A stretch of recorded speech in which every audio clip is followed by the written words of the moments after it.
बहन जी, आपने तो अपनी बहू को बहुत सर पर चढ़ा रखा है। देखना, मेरी बहू आएगी तो मैं सारा रसोई का काम उसी से करवाऊंगी, और बाकी भी। आखिर बहू होती ही किस लिए है घर में।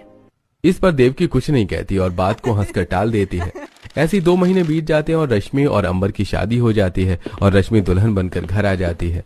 रात को तो रश्मि कपड़े बदलकर आराम करती, लेकिन अगले दिन सुबह उठकर नहा धोकर रश्मि किचन में जाती है तो किचन में अंधेरा होता है। रश्मि स्विच बोर्ड ऑन करती है तो देखती है कि लाइट नहीं है।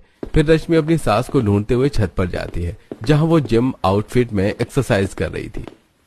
माँ जी, आप यहाँ? मैंने पूरा घर ढूंढ लिया। माँ जी, ये क्या, लाइट नहीं है, मैं अंधेरे में भला खाना कैसे बनाऊं? रश्मि, ये गांव है, यहाँ तो कई बार लाइट चली जाती है, थोड़ी देर में आ जाएगी। तभी रश्मि को खाने की बहुत अच्छी खुशबू आ रही थी। वो पूछती है, माँ जी, लगता है आसपास बहुत अच्छा खाना बन रहा है, देखो ना कितनी अच्छी खुशबू आ रही है। तभी पीछे से नाइट ड्रेस में अंबर आ जाता है और कहता है, रश्मि, ये खाने की खुशबू हमारे पड़ोस से आ रही है, बहुत स्वादिष्ट खाना बनता है उनके घर। वैसे मुझे भूख लगी है, तुम कब तक खाना बनाओगी? बस लाइट आ जाए तो मैं खाना बना देती हूँ। अरे नीचे जाकर देखो, लाइट आ चुकी है। अब रश्मि किचन में जाती है और खाना बनाने लगती है। वो फ्रिज से खोया और क्रीम निकाल कर मीठे में खीर बनाती है। साथ ही पनीर की सब्जी, पूड़ी, वेज पुलाव, रायता, कढ़ी, ये सब कुछ बनाकर भगवान को भोग लगाती है और फिर सभी को खाना परोस देती है। तभी किरण रश्मि से कहती है, रश्मि बहू, तू सभी का खाना थाली में निकाल ले, पहले हम अपने पड़ोसियों को दे आते हैं, उसके बाद हम खाना खाएंगे। रश्मि सभी डिशेस थोड़ी थोड़ी प्लेट में सजा के किरण के साथ देवकी के घर जाती है।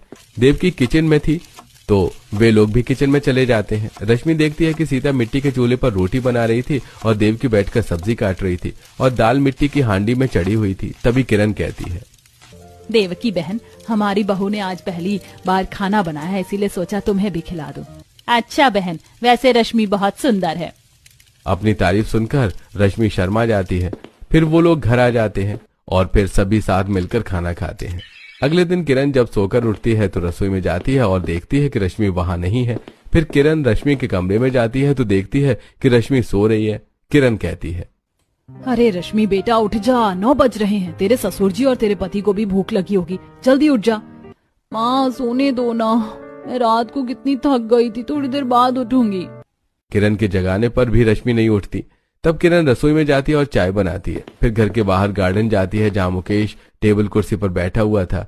किरण मुकेश को चाय देती है और खुद भी बैठकर चाय पीते हुए कहती है, सोचा था बहू आएगी तो सुबह सुबह चाय नाश्ता बना कर देगी, लेकिन बहू तो सोकर ही नहीं उठी है।